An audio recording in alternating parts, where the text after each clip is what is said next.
It's very bright out, so I apologize for being very squinty and very, very greasy and glistening. There was a post on the XJW Reddit,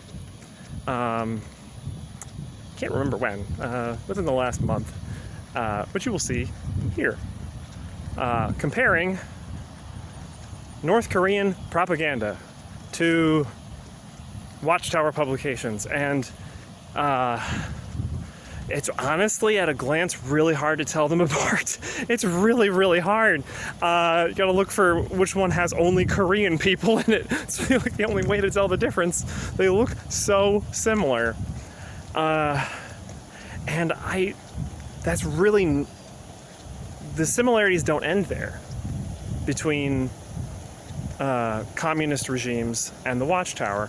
I'm not going to dive in super deep into like the book Totality and Thought Reform. We're talking about how communist China tried to re-educate foreigners and citizens. More like broad decision-making, policy, and general structure. I guess the zeitgeist is very similar. Now, I did not grow up in a communist country. My supervisor told me about his time growing up in communist Romania, though. He was in the military, and he talked about how things were run and how things were poorly run. So some story time from him first. He talked about how everything was run as far as policy. So reporting up the chain and orders coming down the chain both suffered from magnification, distortion of information. So you, low-ranking guy, you know, your local township, whatever, don't want to look bad to your regional overseer. And he doesn't want to look bad to his overseer in turn.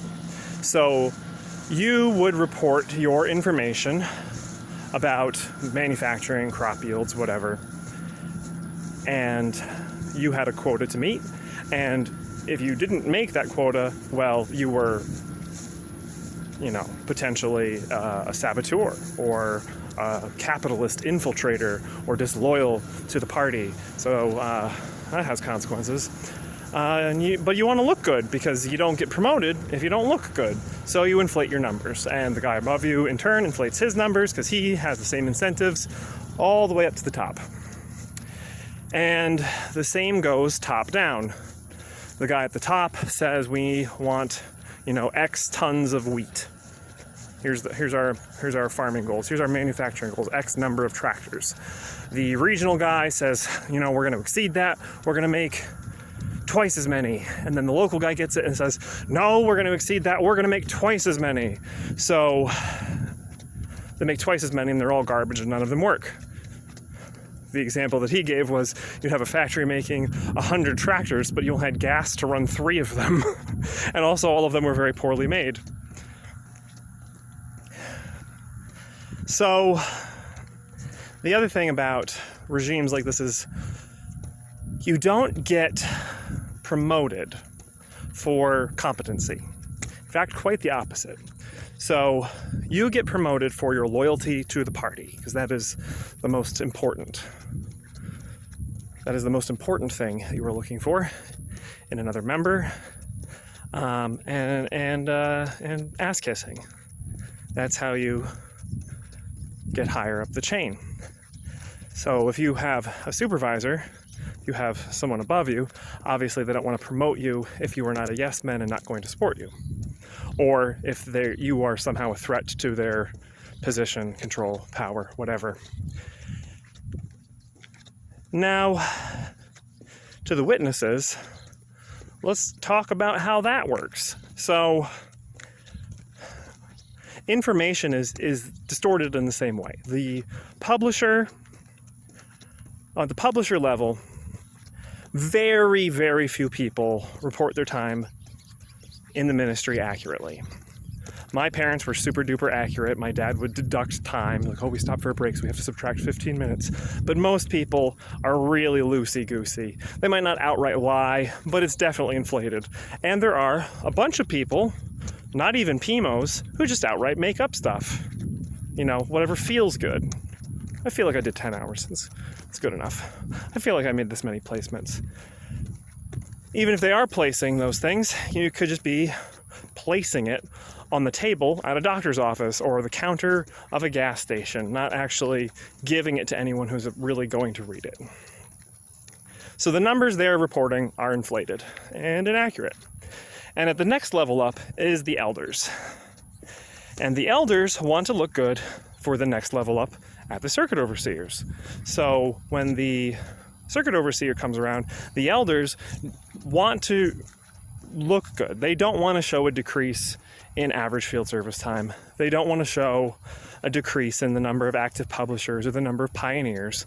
And so they put a lot of pressure on the congregation leading up to that to not look bad. So, for instance, when I was PMO, I didn't report any time because, like, I don't want to play that game and I don't want to contribute to their numbers. So I just reported 0 hours. 0 hours, yep, didn't do anything this month. And so at one point, the elder, this was before there was any suspicion of us being, you know, the filthy degenerates that we are. The elder is like, you didn't do any preaching last month? And I was like, no. You didn't talk to anyone about the Bible at all? I'm like, well, I didn't want to say no because like that would look a little bad, but I was like, not enough that I would feel comfortable reporting any time. I was like, you know, even 15 minutes counts. If you think it was a total of 15 minutes, it still counted. And I was like, I'm not comfortable reporting any time. I'll let you know when I am. He pushed very hard, giving me plenty of incentive to either lie or lie to myself and report time because they really don't want you to be inactive. They really don't want to look bad. Now, I don't know if at the circuit overseer level, the branch level, before it reaches world headquarters level, if that same sort of magnification of inaccuracy, that compounding problem happens, but it wouldn't surprise me because all of the incentives are the same. Now, the other similarity is how do you rise through the ranks of the Watchtower? It's not competency. Certainly not that. That's not how you get your jobs. That's not how you get your position. Your positions come from your, indigesting. Spirituality.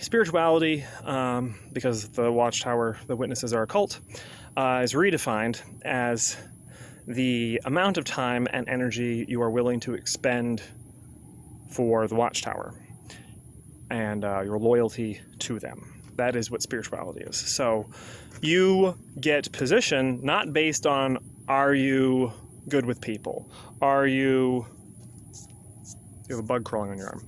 Are you a caring person? Are you good at listening? Are you a good shepherd?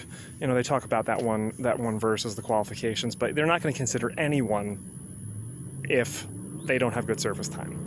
If they don't, volunteer to do building projects and all this other stuff. That checklist that they use from the Bible only can apply to people who have passed the threshold of spiritual in the definition of the Watchtower Society. And the other thing is kissing butt, because I have seen, as I'm sure many former and current witnesses have, is that you get to be a ministerial servant if the elders like you. And the elders like you if you kiss butt. If you are a yes man, if you are a good little toady, I have seen it myself. You can rank up if you do those things. And on top of that, if you are an elder that likes position, that likes influence, that likes power, that likes, those things that narcissists do, are you going to go along with someone becoming an elder who is going to challenge that or take that away from you? No, probably not. You're going to want someone who's a yes man, someone who you have in your pocket, someone who is easily manipulated, or someone who will not be a challenge to you. This happens all the time in different regimes. I think that the same thing happens at the very top, at the governing body level. Same thing. Are you going to nominate someone to the governing body who you disagree with, who might be a radical, who might want to change things, who might want to shake things up? Probably not. You're probably not going to want anyone there who isn't going to agree with you and go along with, your desires, your faction. And you're probably not going to put anyone in there that you would find challenging. I think that all of the people at the top are extremely narcissistic.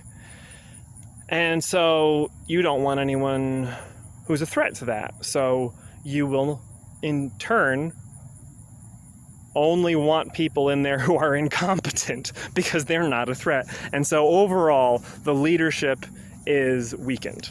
The structure, the intelligence, the ability to make good decision making is actively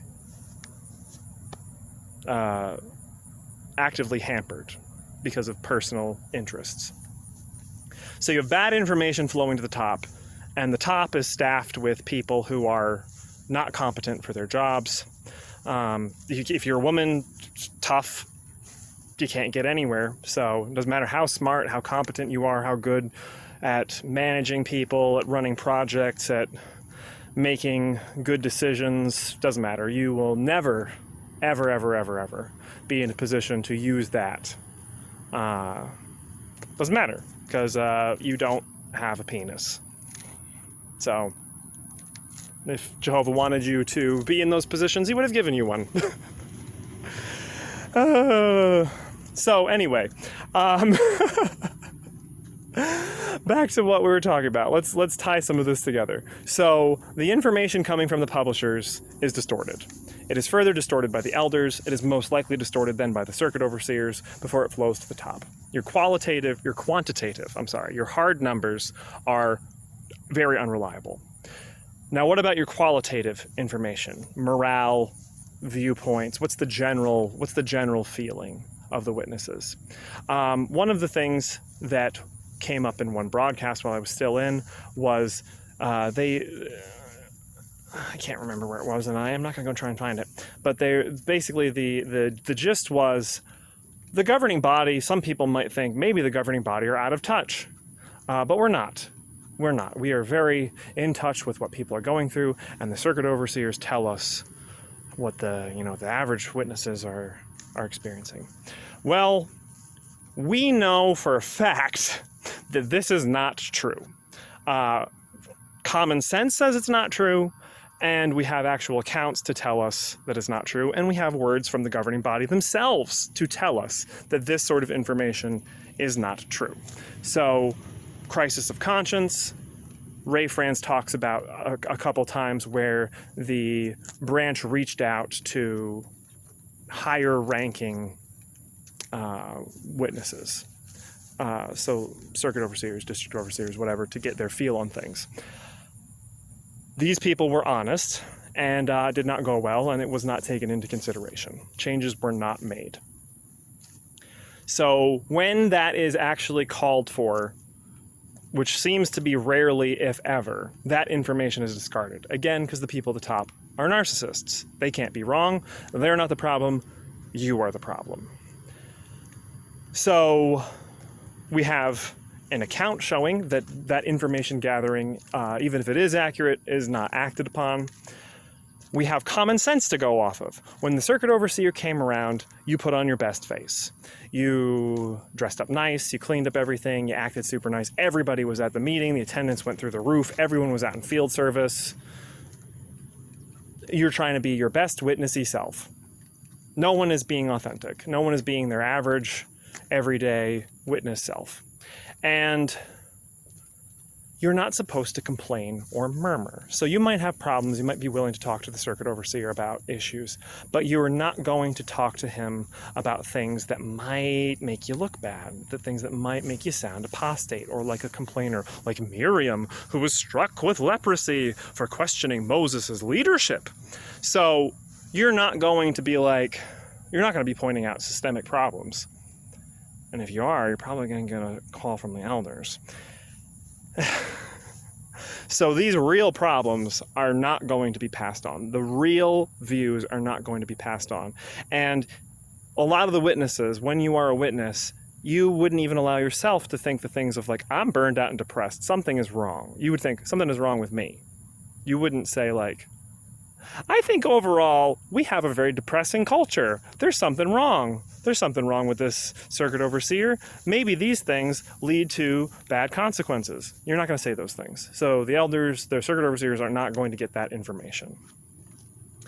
Now, the last thing we have from the governing body's own mouths. So people did complain, sent in letters, enough of them that it was twice addressed on the broadcast. The biggest platform with the widest audience, the biggest method of control from the Watchtower Society, that the parents wrote in complaining that things were too violent in witness videos and that it was disturbing their children. Twice, different members of the governing body said, tough, you're going to take it and you're going to like it. And now we're going to roll those videos that people complained about just to show you that you're going to take it, you're going to watch it, and you're going to like it.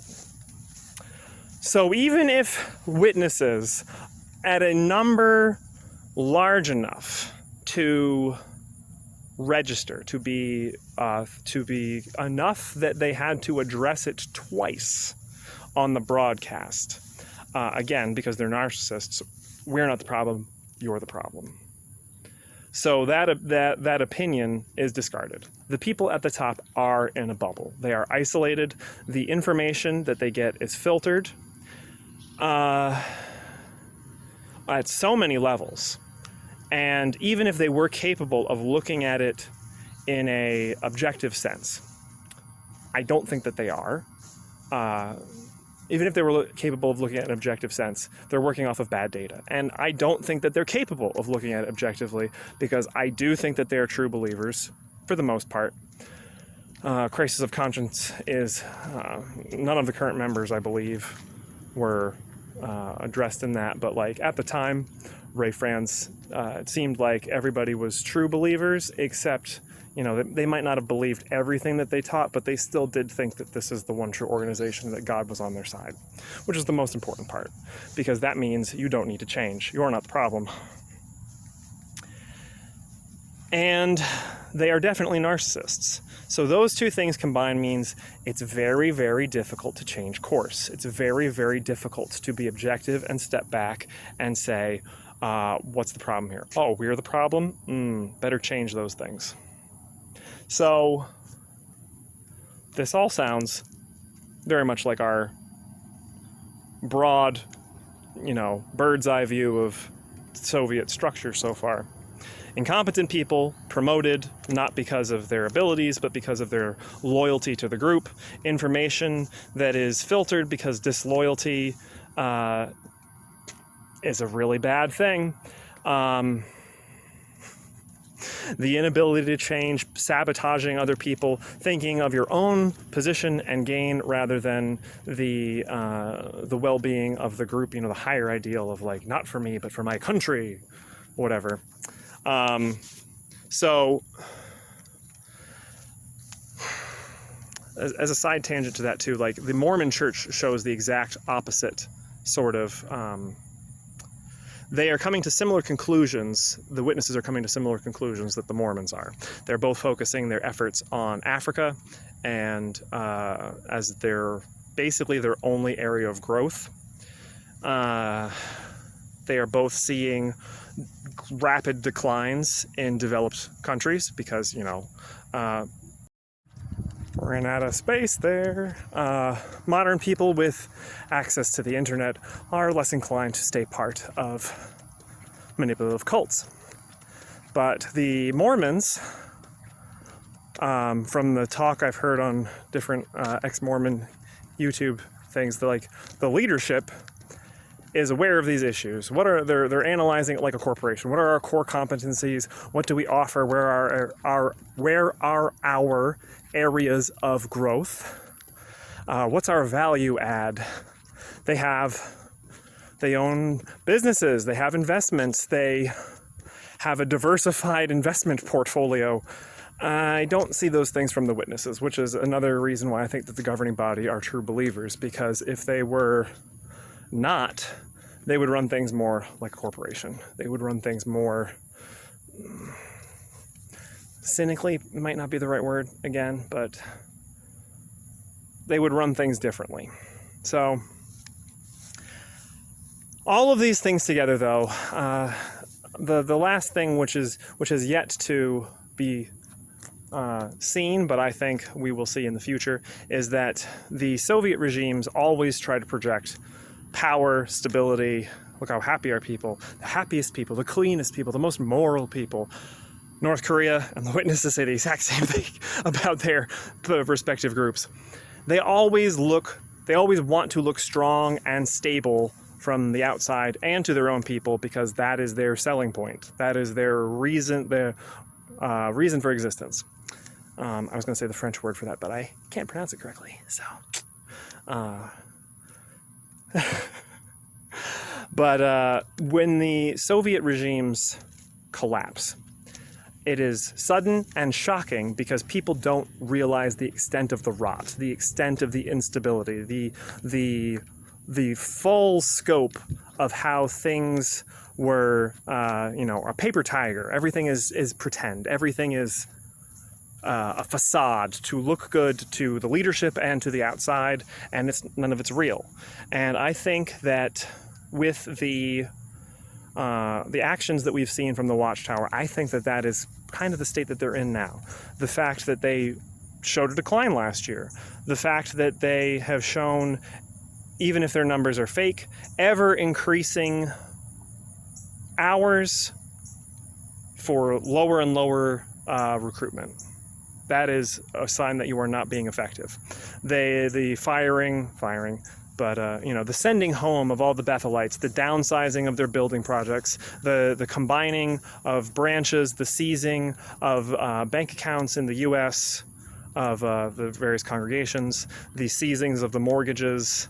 U.S., UK, Canada have all gone through this. The consolidation of halls, the selling off of properties, the leaks that we've seen where they admit that the reduction in size and frequency of the magazines was a cost-saving measure, and that has continued. It has been cut down even more, smaller and less frequent. The begging for money that we got from Stephen Lett, all of these things look really bad, and they look like a group that is hurting for cash. And then on top of that, we have the ramping up of extremist language. This is a similar thing you see in North Korea, where you try and show your power, you try and use your rhetoric to bash down your opponents and your internal and external. But the ramping up of the anti-apostate rhetoric shows that they're afraid, shows that they're bleeding members, show that they're afraid of people taking away their followers or leaving. And other XJWs have pointed this out, but you don't point out problems and say, don't go look at that, because people who didn't know about it before now do and are more inclined to go and look at it. So that, to me, again, is some combination of incompetence and desperation. That the problem is so big that they are doing a thing that is certainly not a great idea. Not the best. If that's the best option they've got, then things are not very good. So I don't think that the Watchtower is going to explode. But I also wouldn't be surprised if it collapsed financially. I wouldn't be surprised if things fell apart a lot more quickly than people expect. Because if there are financial problems, then things will fall apart quickly. Because you need money, you need facilities, you need this this aura of the blessing of Jehovah. And once that is gone, people will start leaving in droves. And once people start leaving, you get desperation. And once you get people leaving, you get schisms as people try and either say, we, just like with the Mormons, you get Mormon splinter groups that say, we are the true Mormons, the Mormon church proper is apostate. We are the true group, follow us.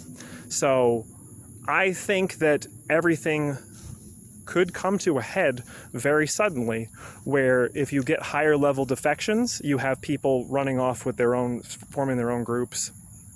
It could fall apart very quickly, as the different Soviet states did. They look powerful, they look strong.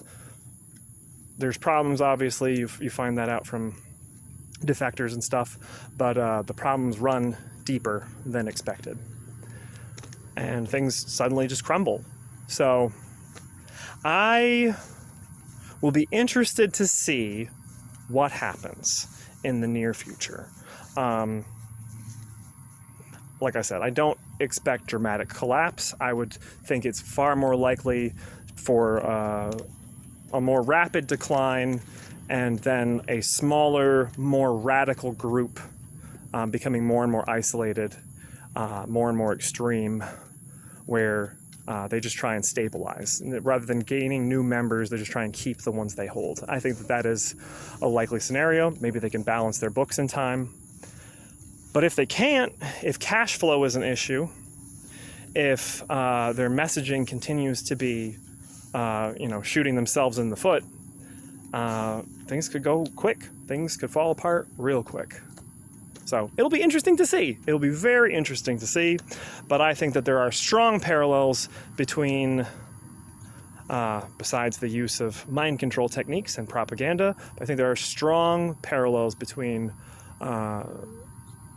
Soviet nations, how they are run, were run, and how the Watchtower Society is currently run, which, if history is the judge, is not a great thing, is not a great indicator for the future prosperity of the Watchtower, which is good, because they should go away. They are a harmful group.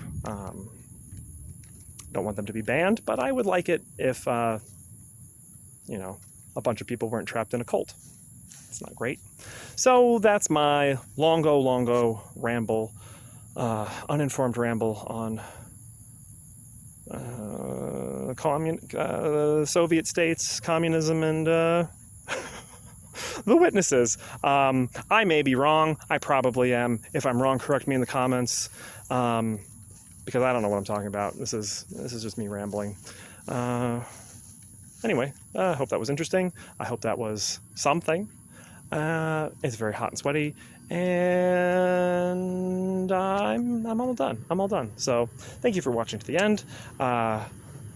Thank you for engaging with the channel. That helps with the algorithm a lot, so I appreciate all that. If you haven't subscribed, please do. You'll get more of this nonsense in the future. It's very helpful. And you know what? I'll see you next time. Toodles.